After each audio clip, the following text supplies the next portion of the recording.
സുർജിത്ത് എങ്ങനെയാണ് ഈ ഫാഷൻ മേഖലയ്ക്ക് എത്തിയത്? പണ്ട് നമ്മുടെ അജ്മൽ ഖാൻ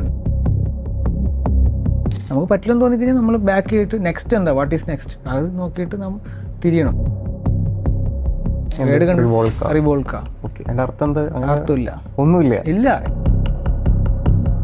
ഈ ഒരു ഫാഷനിലേക്ക് എത്തുന്നതിന് മുമ്പുള്ള ഒരു ലൈഫ് ഉണ്ടല്ലോ, ആ സമയത്ത് നീ താടി എന്ന് പറഞ്ഞാൽ ഈ ഊച്ചാൻ താടി എന്നൊക്കെ പറഞ്ഞ് കേട്ടിട്ടില്ലേ? അങ്ങനത്തെ സാധനങ്ങളൊക്കെ ഉണ്ടെങ്കിൽ അവർ ഇവിടുത്തെ ജിഎമ്മായിട്ട് സിഗരറ്റ് വലിക്കുന്ന സമയത്ത്, ചേട്ടാ പണ്ട് ഇവിടെ കാറ്ററിംഗിന് വന്ന പയ്യനാണ് ഞാൻ. ഇതുകൊണ്ട് എന്താണ് ഉപകാരം? അത് ഒരുപാട് ഫേസ് ചെയ്തിട്ടുണ്ടോ?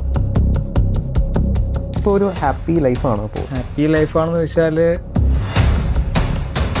2 ആഴ്ച മുമ്പാണ് അമ്മ ICUലായിരുന്നു. ഇപ്പോൾ ന്യൂസ് ചാനൽ വെച്ച് കഴിഞ്ഞാൽ ഹേമ കമ്മിറ്റി ഓരോരുത്തർ ഓരോ കാര്യങ്ങൾ വെളിപ്പെടുത്തുന്നു. ഈ രംഗത്ത് ഇതുപോലെ എന്തെങ്കിലുമൊക്കെ ഉണ്ടോ? 1000-ൽ ഒരാൾ നല്ലതായിരുന്നിട്ട് കാര്യമില്ല. ഈ ഫാഷൻ രംഗത്തേക്ക് വരാൻ വേണ്ടിയിട്ട് ശരീരം വരെ തുറന്ന് കാണിക്കാം എന്ന് പറയുന്ന ഒരു കാറ്റഗറി ആൾക്കാർ വരെ ഉണ്ട്. കൂടെ കിടക്കാനും റെഡി ആയിട്ടുള്ള ആൾക്കാരുണ്ട്. ഇപ്പോൾ ഇതൊക്കെ ഓക്കെ ആണെങ്കിൽ മാത്രം നിങ്ങൾ വന്നാൽ മതി എന്നാണ് ഞാൻ പറഞ്ഞത്.